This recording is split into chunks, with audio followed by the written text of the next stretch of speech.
Father D'Souza, General D'Souza, ladies and gentlemen, I'm here under false pretenses.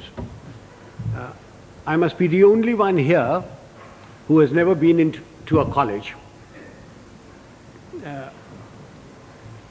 General D'Souza has told you all about me. I'm most appreciative of his kind words. My only regret is that my wife wasn't here to hear them. She would have treated me with greater respect. And when I say I'm uneducated, I really mean it. I must be the only member of my family who isn't a graduate. I managed to do my inter-science. I got a 3rd division, mushkil se. Anyway, it's nice being in this hall with all the academics and all the educated people. And I take this opportunity of inaugurating your Silver Jubilee series on leadership. I don't know what one does for inauguration, but may I say that I have inaugurated the thing.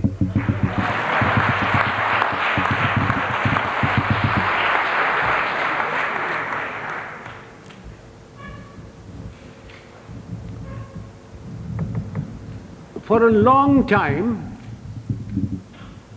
I've been watching the scene in India very carefully.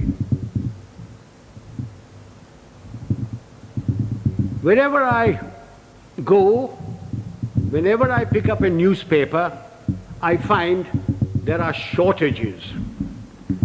There's a shortage of fuel, there's a shortage of food, there is a shortage of foreign exchange, there is a shortage of housing, shortage of schools, colleges, everywhere. And everybody talks about these shortages. But the one shortage which is responsible for all these shortages is generally glossed over, which is the shortage of leadership.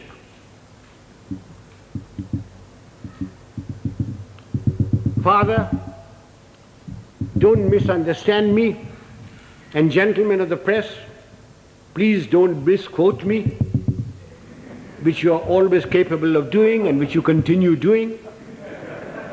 When I talk of shortage of leadership, I do not mean just political leadership. I mean leadership in every walk of life. Whether it's political, administrative, in educational institutions, in our sports organizations, in our industry, amongst labor, amongst the law and order contingents, there is a shortage of leadership. I do not know whether leaders are born or leaders are made. There is a school of thought which says leaders are born. Father, we have a population of 780 million people, and we procreate at the rate of 1 Australia every year. And yet, there is a shortage of leadership. So if those of you who think that leaders are born and who contribute to that theory, may I suggest you throw away all Planned Parenthood and really let yourselves go. If leaders are not born, can leaders be made? It is my view that give me a man with reasonable common sense and decency, you can make a leader out of him. What are the attributes of leadership? There are many attributes. The cardinal attribute for leadership is professional knowledge and professional competence. Now you will agree with me that you cannot be born with professional knowledge. Even if you are the child of a minister, the son of a member of parliament or the progeny of a field marshal. Professional knowledge has to be acquired the hard way. It is a constant study. Professors, engineers, architects, lawyers, solicitors, doctors, they all study their professions continuously. They all contribute to magazines, to newsprints, to all sorts of things. But we in India, as soon as we reach positions of power, whether it's ministerial, secretarial, armed forces, or anywhere else, we think we are the repository of all knowledge. Professional knowledge has to be acquired the hard way. And without professional knowledge, you can never have professional competence. And if you haven't got professional competence, you cannot be a leader. I wonder, those civilian gentlemen who have been charged with the security of this country, whether they have ever read a book on the military profession. I wonder if they know the difference between a gun or a howitzer. I remember a minister one day coming to me. I'd left being the army chief then, and said, and I will talk to you in his own language, "Zara batao, ye howitzer kya cheez hoti hai?" And I said, "What are you talking about, howitzer?" Then I discovered that he meant a howitzer. And I said, "Well, why are you asking me? Why don't you ask the army chief and others?" He said, "Kaise पूछे उनसे? मैं minister हूँ, तेरे से तो पूछ लेता हूँ, तू जानता है कि मैं बेवकूफ हूँ." I wonder if they can distinguish a mortar from a mortar, or a gorilla from a gorilla, although a great many resemble the latter. Ladies and gentlemen, professional knowledge is a sine qua non of leadership. You have to have professional competence if you are expected to lead anything. It doesn't matter whether you are in the army, whether you are in the teaching profession, whether you are in industry. Unless you have professional competence and professional knowledge, you cannot be a leader. And it has to be acquired the hard way. You've got to study all your life. What takes me to the next attribute? The ability to make up your mind and take a decision. And having taken that decision, accepting full responsibility for it. Those of us who have suffered at the hands of superiors who cannot take a decision know what it's like. An act of omission is much worse than an act of commission. An act of commission can be put right, even if the decision is wrong, by colleagues, by subordinates, by somebody. But an act of omission cannot be put right. Why does a person not take a decision? Because he lacks confidence. Why does he lack confidence? Because he lacks professional knowledge and competence. Eustace will tell you that when I was the army chief, I'd go around, ask my generals, "What are you doing about this?" And he said, "Sir, I've been thinking, I've been considering." And then I produce for myself a manic Shawism. And Father, will you forgive my language? I used to say, if you must be a bloody fool, be one quickly. Take a decision and then accept full responsibility for it. Do you know how much money is lost in the country because somebody won't take a decision? Costs escalate, papers lie in somebody's place for days, for months, for years.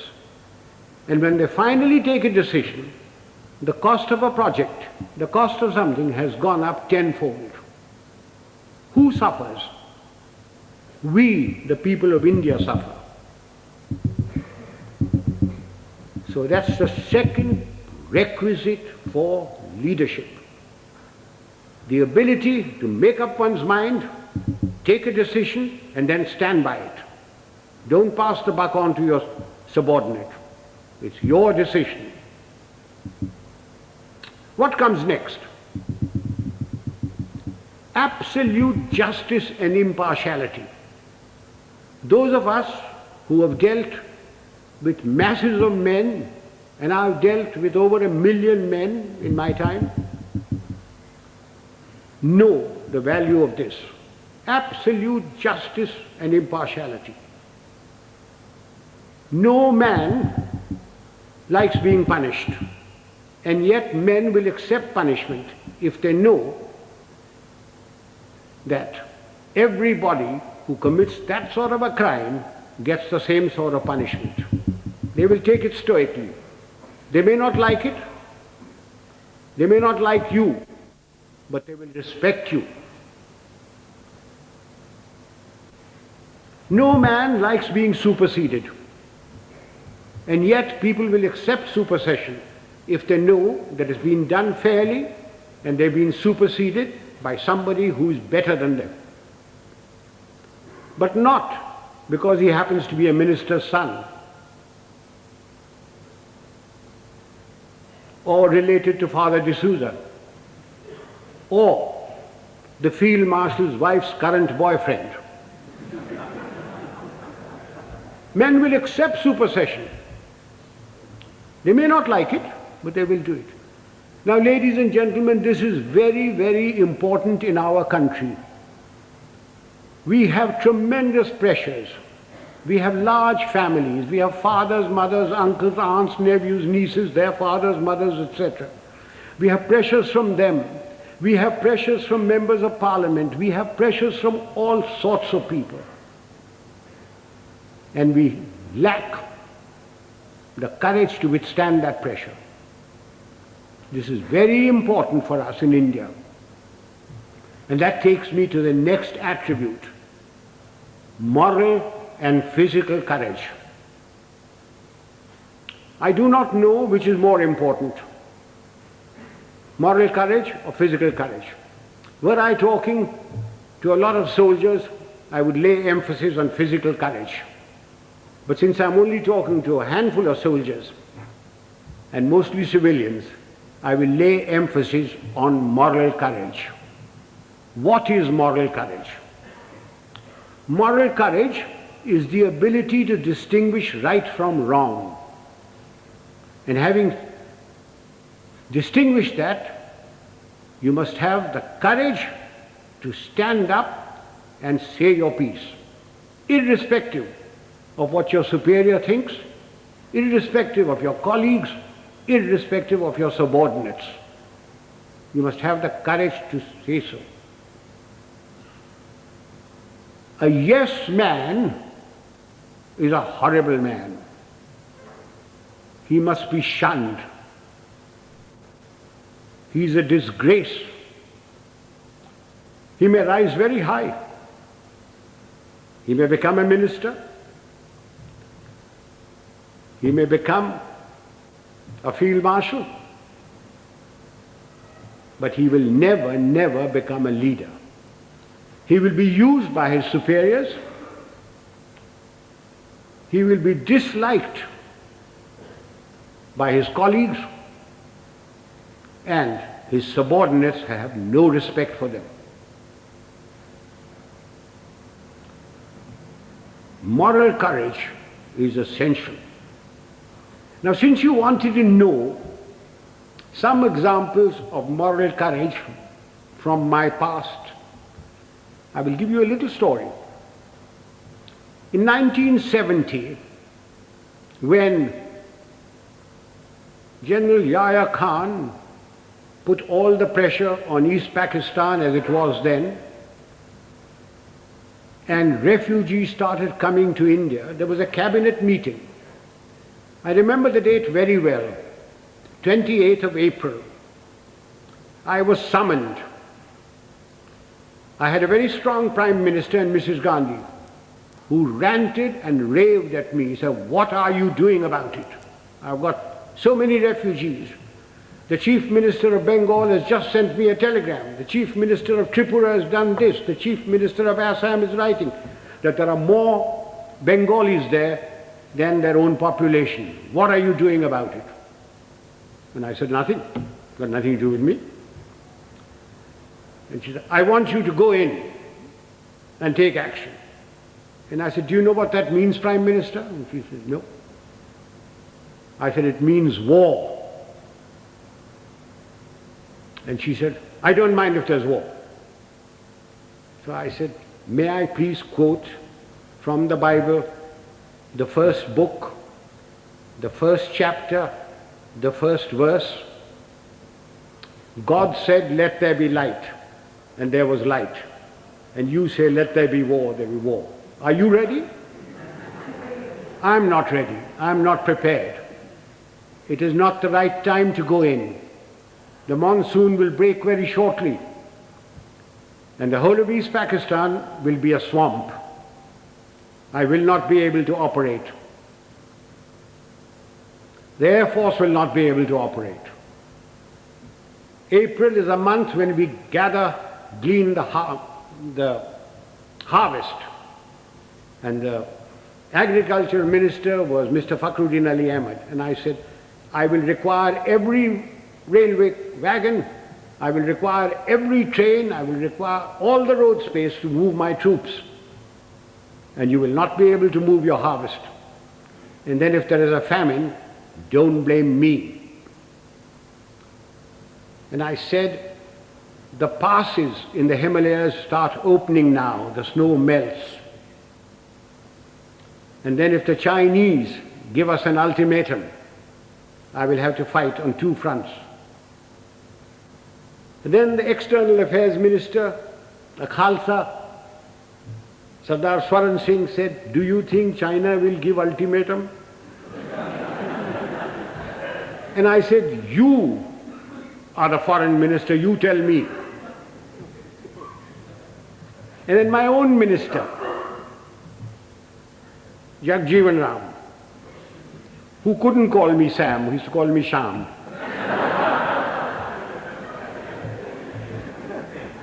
He said, "Sham, maan jao na." I said, "You ko manne ki baat hai? I'm telling you what the facts are." And I said, "If you want me to do this, Prime Minister, I guarantee you 100% defeat. Now, Prime Minister, give me your orders." And there was dead silence. And she turned round and said, "The cabinet will meet at 4 o'clock. This happened at 10:30 in the morning. So, as the cabinet ministers walked out, I being the junior most man there, was the last to go, she said, "Chief, will you stay behind?" So I shut the door and I said, "Prime Minister, before you speak, do you wish me to send in my resignation on grounds of health, mental or physical?" I said, "Oh, sit down." He said, "Everything you told me correct?" I said, "It's my job to fight. It's my job to tell you. If your father in 1962 had me as his commander-in-chief, the country would not have been disgraced. The army would not have been beaten. But the army chief did not have moral courage of turning around and telling him he wasn't ready." So she said, "All right, you know what I want?" And I said, "Yes, I know what you want. And I must be allowed to do it my own way." And she said, "All right, you know what I want." So, ladies and gentlemen, there's a very thin line between becoming a field marshal and being dismissed. I just gave you an illustration of moral courage. course, I didn't worry very much because my wife had money. If I'd gone, she would have looked after. She would have looked after me. So much for moral courage. Now I come to physical courage. Fear is a natural phenomenon like hunger and sex. Anyone who says he is not frightened is a liar, except perhaps the Gorkha. Everyone is frightened. It is one thing to be frightened and quite another to show fear. It's when your knees are knocking and your teeth are chattering and you're about to make your own geography. That's when the real leader comes out. If once you show fear in front of men that you may be commanding, it doesn't matter whether they're soldiers, they are clerks, they're labor, there are students. Once you show fear, you should quit. Now again, General D'Souza said, I must give some examples from my own life. This was in Burma in 1942. I was commanding a Sikh company, big tough chaps, very fond of them. I had a man called Sohan Singh, big man, stood about 6'4". He had been promoted many times to Lance Naik, to Naik, and every time, because he was a Badmash, he was broken. We'd had lots of casualties and we had to make promotions. So we had a promotion conference with the commanding officer, and Sohan Singh's name came up and I said, no use making him, he'll be broken tomorrow. So he was passed over. The conference finished, names were published. I came back to my Basha where my company was in the jungle, and I found my senior Subedar Balwant Singh terribly worried. And he said, Saab, Sohan Singh ko kaid kar diya. I said, क्यों क्या हुआ? उसने बोला कि आज आपको साहब गोली मारेगा. So I said, oh, अच्छा, पेशी होगा. So a stool was put in, a table was put there, and Sohan Singh was marched up in front of me. Sohan Singh was at that time a light machine gunner, and light machine gunners carried pistols, and his pistol was taken away from him. So he was marched up in front of me, the usual charge was read out, and I said, Sohan Singh, क्या बात है? साहब गलती हो गया. So I said, तुमने बोला कि तू हमको गोली मारेगा. So I picked up the pistol, loaded it, walked up to him, handed the pistol to him. I said, तेरा दिल है मारने का, मारो. And he said, नहीं साहब गलती हो गया. So I gave him a tight slap. I said, case dismissed, जाओ भागो. I went off to the mess, had my dinner, came back, and everybody in the company was very worried. And the Subedar Saab, Balwant Singh said, नहीं साहब आज रात आपको गोली मारेगा. So I shouted out, Sohan Singh किधर है? Sohan Singh came along. I said, Sohan Singh आज रात मेरा बादशाह पर तुम सेंट्री होगा, और कल सुबह 5 बजे 1 मग्गा चाह और 1 मग्गा गर्म पानी दाढ़ी बनाने के लिए. कोई शक? बेशक, भागो. And I went in there. I was woken up in the morning by Sohan Singh with a mug of tea and a mug of hot water, and he followed me like a lamb throughout the conflict. Now, ladies and gentlemen, if you think I wasn't frightened, you are mistaken. I was terrified. But if I hadn't done that and put Sohan Singh in the clink or something like that, everybody would have said, देखा हमारा साहब डरता है. Just an example of this. How often during riots and all that, some young sergeant with nothing but a little stick in his hand has walked in and quelled everything by showing courage. So physical courage is essential to leadership. You needn't be foolhardy like I was. I was very young. I don't know whether I'd do it today. But physical courage is essential. That takes me to the other attribute, loyalty. Now, does loyalty require very much explanation? We all expect loyalty from our subordinates. Do we give loyalty to them? Loyalty is a two-way thing. We expect loyalty, we have to give loyalty. Do we give loyalty to our colleagues? So remember that for leadership, you expect loyalty, you've got to give loyalty. Time is running short. There are other attributes. Remember, leadership is nothing else but management of men and resources. Management of men. Men have problems. Men in numbers can be very nasty. And a leader must be able to deal with them very firmly. When people misbehave, like they are misbehaving in Bombay these days, it's no use saying Jai Hind to them. You've got to deal with them very, very firmly. But you must never forget that men have problems. They have human problems. They have problems of debt, of family problems. They get easily despondent. And therefore, the leader must have a human touch.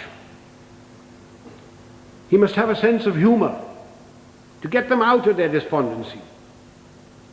He must have the gift of the gab. Unfortunately, our leaders have the gift of the gab, but they have no sense of humor.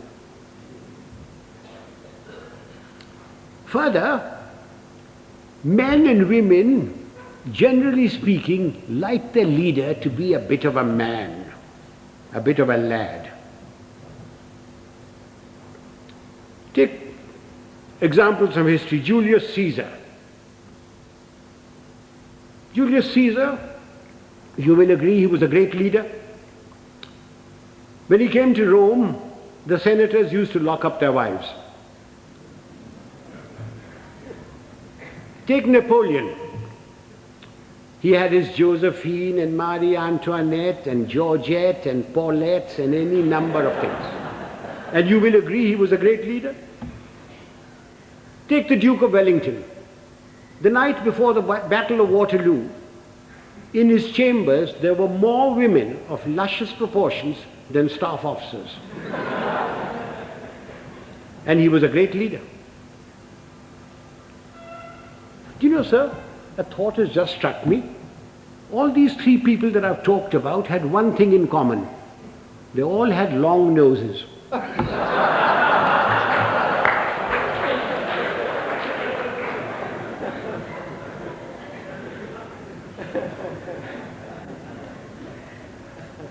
If my time is not up, can I crave your indulgence and talk for another 10 minutes? Ladies and gentlemen, no amount of leadership will put things right. There are two other aspects that we Indians must know and we lack badly. One is discipline and the second is character. What is discipline? Discipline is a code of conduct for decent living in society one with the other. Who lays down this code of conduct? Not the Prime Minister, not Parliament. Of course it's laid down in the Army Act. But I'm not trying to impose the Army Act on you.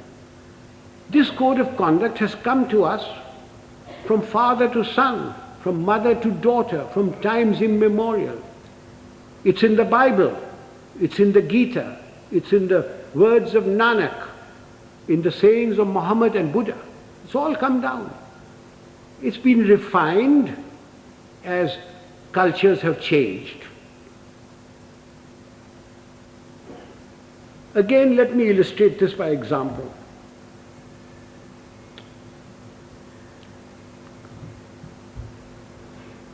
Non-punctuality is an act of ill discipline which is injurious to the state, injurious to its people. Some time ago, sir, I was invited to an university,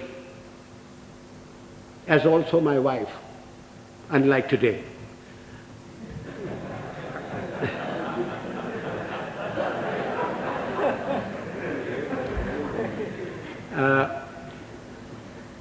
I was called there at a convocation at 5 o'clock in the evening. And having been in the army for 50 years, telling the driver, go slow, go fast, arrived there at 5 o'clock in the evening. I was received by the Vice Chancellor and his lady, the Union Secretary, escorted to the dais. My wife too was asked to sit on the dais, and she politely refused, saying that she'd much rather sit down, as this is the only opportunity she has to look up to me. And as usual, I was garlanded. The Vice Chancellor sang my praises and asked me to talk to these people. There were about 5,000 boys and girls there, plus deans, plus professors, plus lecturers, everybody. And as I got up to get to the desk, to the lectern, the Vice Chancellor says to me, sotto voce, Field Marshal, a fortnight ago we had invited a VIP to the same function. He was allowed to stand at the lectern for exactly 15 seconds. I wish you good luck. I said to myself, had the Vice Chancellor said this in his letter of invitation, I wonder whether I would have come. Anyway, I got up to the lectern and I addressed the gathering for the amount of time that I was allowed. I was heard in pin drop silence, and at the end of it, I got a thunderous applause. The Vice Chancellor and his lady, the deans, professors, lecturers, the student body, and even my wife stood up and gave me a standing ovation. I was most relieved. Although my wife told me afterwards that I looked pale. After the usual vote of thanks, etc., we went out into the gardens where refreshments were given. And I, having an eye for a pretty girl, walked up to a pert little thing wearing lovely jeans, tight-fitting, and I started a conversation which ran as follows. I said, my dear, why were you so kind to me today, all of you? I not having the looks of Rajesh Khanna or Amitabh Bachchan, or a speaker like M.G. Ramachandran, when only the other day you were so rude to a VIP. And she said, I quote, "Oh, Field Marshal, that dreadful man. We had invited him at 5 o'clock. He turned up at 6. He brought with him a bevy of security people who pushed us aside and took their places where we should be sitting. He brought with him 2 of his brats, grandchildren probably. He was too old to have those kids that side. But you never know.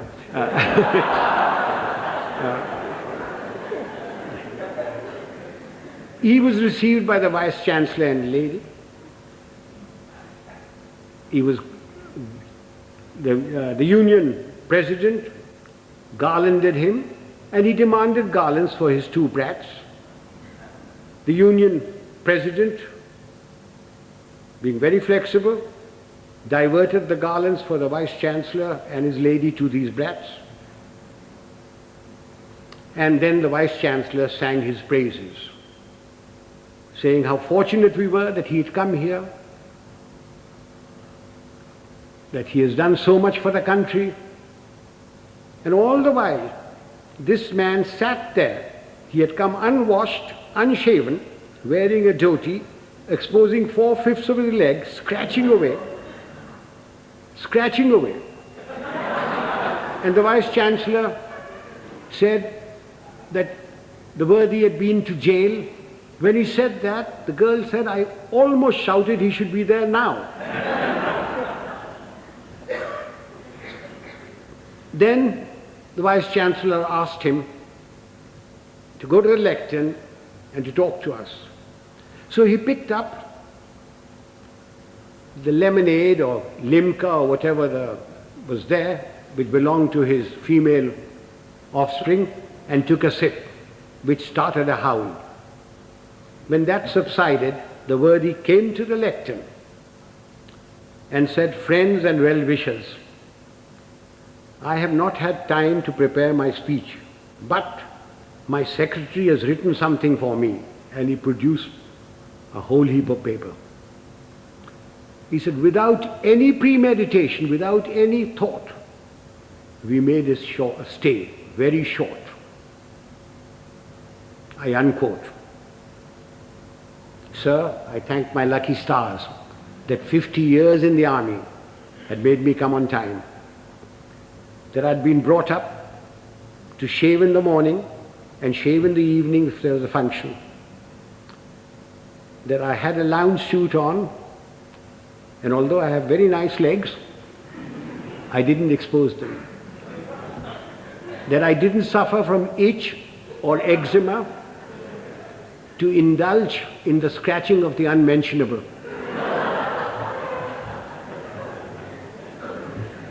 Now do you see what I mean by ill discipline? Had the worthy come on time, according to the program, talked to the people and given them advice, can you imagine what a lot of good it would have done? Instead of that, his act of ill discipline produced more ill discipline. Now this is not a matter to be laughed at and forgotten. We people in India are terribly ill disciplined. We think because we've got freedom that we can do what we like. I do not stop you from criticizing, to standing up for your rights. I think it's your duty to do it. But what I abhor are the acts that we've gone into because we've got freedom. Why do we have to spit pan all over? Why do we have to write on doors and things? Why do we have to keep staircases dirty and filthy? Why do we have to throw garbage in somebody else's compound? These are all acts of ill discipline. It is because of these acts of ill discipline that you have corruption, you have smuggling, you have all sorts of things. Even animals in Tanzania are better disciplined. I went there 4 years ago and I saw lions, lionesses, zebras, etc. They were all so disciplined. If the lion wanted to do his stuff, he went behind cover. He didn't spit. I came back from Tanzania. I arrived at Bombay airport. I cleared my baggage, and as I was walking out, there was a big, fat slob of a man who squirted damn pan on my trousers. And when I gave him a tight kick, he was most indignant. He didn't think he'd done any wrong. Why? Why do we tolerate it? So much for discipline. So everybody's been extremely well disciplined so far. Will you give me your indulgence for just another few minutes? I said character. By character, I don't mean the sort of thing which the father will preach to you. Of course you must be honest. Of course you must be truthful. Of course you mustn't covet thy neighbor's wife. Not when father is listening. Of course you mustn't. All that is part of character. But I mean something bigger. It's knowing yourself, knowing what you really are. Unfortunately, we lack that sort of character. And what little we have is denuded by our fans, by the sycophants around us, by the hangers-on. Again, let me illustrate this by an example. Some years ago, Hollywood produced a picture of the great violinist and composer Paganini. And they got a very handsome actor, tall, good actor, who had some knowledge of the violin, to take the part of Paganini. And he was drilled to perfection, so that when that little cadenza was played and screened, the critics raved over it, raved at the movement of his fingers and of his bow. And this man's fans, sycophants, hangers-on, went on telling him that he was greater than Menuhin, greater than Heifetz, greater than Chrysler. And the man started believing it. And it took 8 months in a psychiatric home to rid him of this delusion. Do you know, sir, after the 1971 conflict, my fans, my hangers-on, the sycophants around me kept telling me, "Sir, you are the greatest general the century has produced. You are better than Rommel. You are better than Guderian. Auchinleck was nothing." And just as I was beginning to believe it, the Prime Minister created me Field Marshal and sent me off to the Nilgiris. And a hard-headed, no-nonsense wife deprived one more inmate of a psychiatric home. I thank you, sir.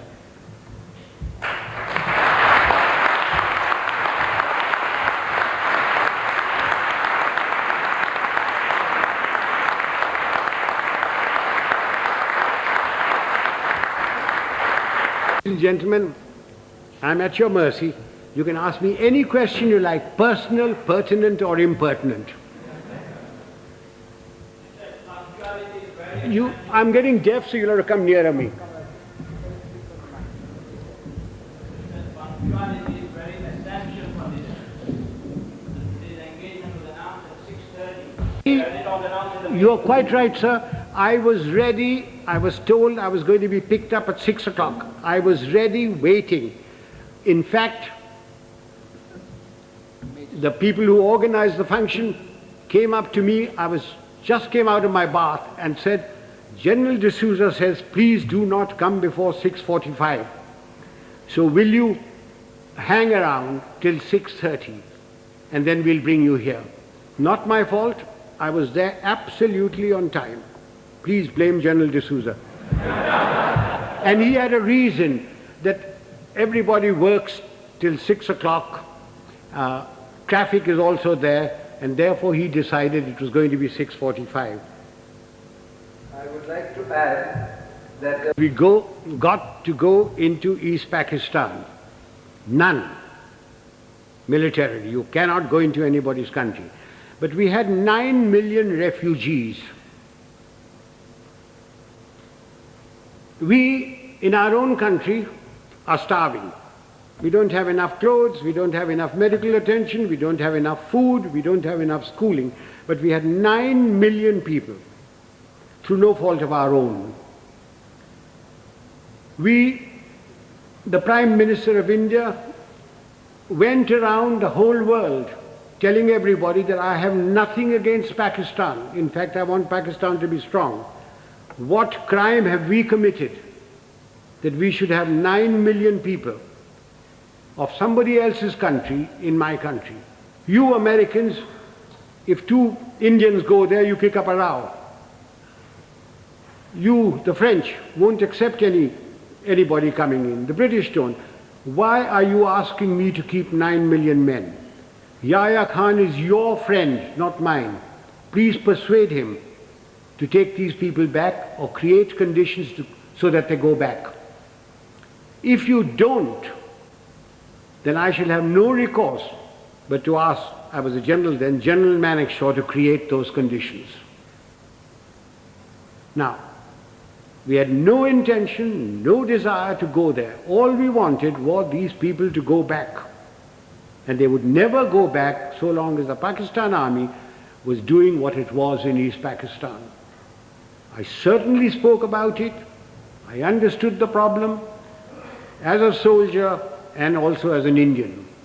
Now, you asked me about Sri Lanka. The number of refugees that have come in, very small. In fact, they don't want to go back. They're being pushed back. If 2 million camels had come in, perhaps we would have had to take some action. Have I answered that question? Would the young lady stand up? Let me look at her. Don't be shy. Oh, thank you, dear. What steps are taken from the moment this is leadership has been our profession for thousands of years. For thousands of years. The army has provided the leadership. From the moment the man joins, he comes into an environment of discipline and somebody who is his leader there, and he learns. We don't have courses for leadership. It is by example. If the general officer commanding in chief comes unshaven, you don't expect the others to be shaven, to shave. But because he is shaven, properly washed, properly clothed, everybody else is. If the general officer or the colonel takes bribes, then you don't expect his people not to take bribes. But he doesn't take bribes. Now you ask me, why doesn't he take bribes? Everybody else in India does. And the answer is very simple. It's environment and also fear.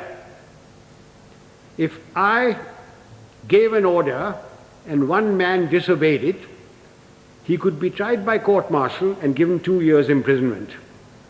If 2 men disobeyed my orders, it is considered as mutiny. He is tried by general court-martial, and given 14 years imprisonment. But in civil life, who cares? The policeman takes a bribe. The inspector takes a bribe. Somebody disobeys orders, what happens? You suspend him. He gets a writ petition by paying 25 rupees to any wakil. His case drags on. Eventually he is reinstated, probably gets promotion. But in the case of the army, there's an environment from the moment he joins, plus fear. There is great fear.